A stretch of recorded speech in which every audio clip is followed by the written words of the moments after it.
பாடுபட்ட பத்தாஸ்தலம் உம்மை ஆராதித்து வணங்கி உமக்கு நன்றியிலிருந்து சோத்திரம் செலுத்துகிறோம்.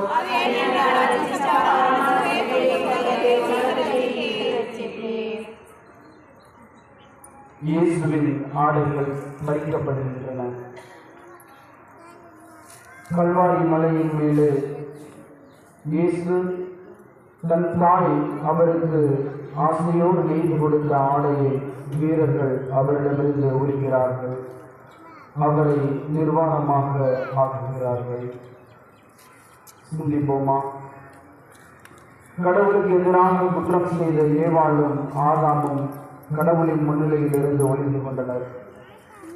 அவர்கள் தங்களுக்கென்று செய்து கொண்டவை இலைகளிலான ஆடைகள்.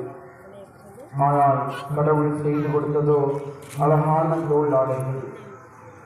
மூதாடி மகன் அன்று உடுத்தி இருந்தது கந்தல் ஆடை.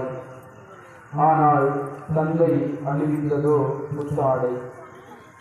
ஆம், கடவுள் நம்மை நல்ல ஆடைகளில் தான் காண வருகின்றார். ஆனால் மாந்தர் இறைமகனை கொலை செய்வதற்கு முன் ஆடைகளை பறித்து தன்மான கொலை செய்கிறார்கள்.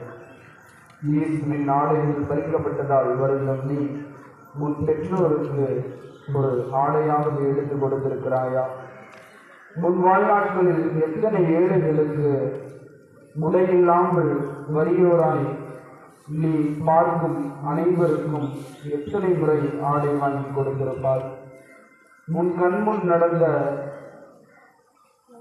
கொடுமைகளை எல்லாம் நீ எத்தனை முறை பார்த்தும் பார்க்காமல் சென்றிருக்கிறாய்? சிந்தித்து பார். ஜெபம். நான் ஆடையின்றி இருந்தேன், எனக்கு ஆடை கொடுத்தாய் என்று விண்ணகத்தை பரிசாக கொடுத்த என் இயேசுவே, நாங்கள் எங்கள் ஆடம்பரத்திற்காக பல்வேறு ஆடைகளை வாங்கி குவித்து கொண்டிருக்கிறோம்.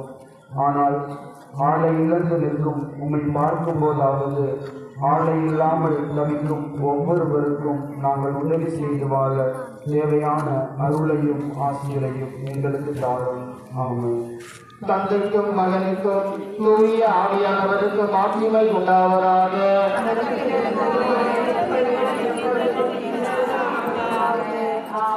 எங்கள்